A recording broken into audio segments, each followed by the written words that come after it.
How we doing, guys? Andrew from Mass Golf Lab at Old Scotland Links. Today we are talking about something very important, the grip. How do we hold the golf club? So let's dive into it. Right, so we've seen people grip the club a lot of different ways here at Mass Golf Lab. And the one thing to understand is that having maybe not a conventional grip does not necessarily make you a bad player. There are three main styles of gripping it. We're going to call this 10-finger, overlap, and interlock. What I'll tell you is that there are multiple guys making millions of dollars a year playing golf, holding it with an interlock. There are multiple guys making millions of dollars a year playing with an overlap. I don't know a lot that do it with the 10-finger, but that's not going to be the first thing that I'm going to change in your golf swing. So if we choose which one we want here, I generally am going to teach the interlock. But there are a lot more factors we want to consider when we're talking about gripping the club. So now that we've talked about interlock or overlap, let's talk about how do we hold this here in our fingers. So I'm going to draw a line starting from the base of my pinky finger, going up to the joint in my index finger there. You can see how I lay it across my fingers. Now I'm going to close my fingers and bring my thumb over to the right-hand side of the grip.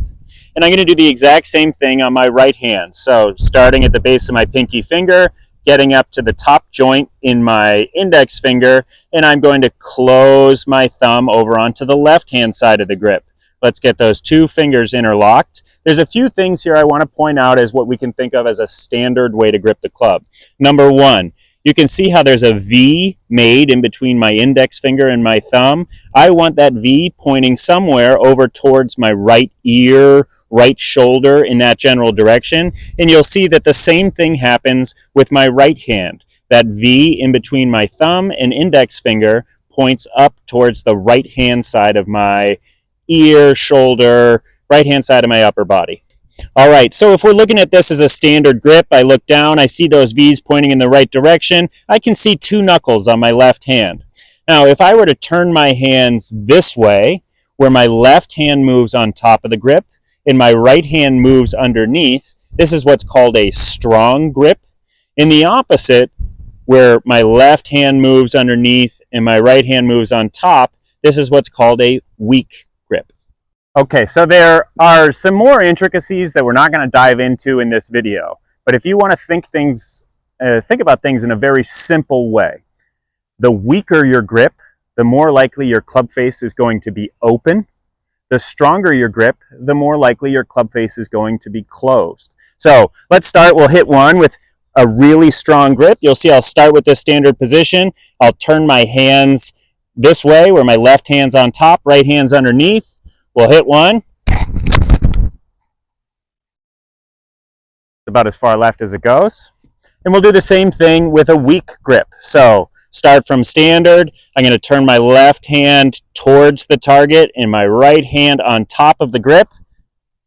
This one's going to right field. So you can see that changing my grip is going to make a significant impact on where does that club face end up coming down. Now, as coaches, we start to help players match. Where are your hands up top versus where are we getting that club face to down at the bottom? We can make small adjustments in your grip that will help you square up the club face the way that you should be each and every time. It's boring. Try other stuff. Going back to that thought of people are making millions of dollars doing this in different ways. The next time you watch golf on TV, look at their grips. They are not all the same. So get an understanding of what grip changes do.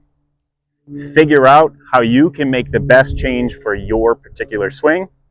Come down to Old Scotland, get yourself on video, get somebody to take a look and make sure that your grip is working right for you. All right, we'll see you soon.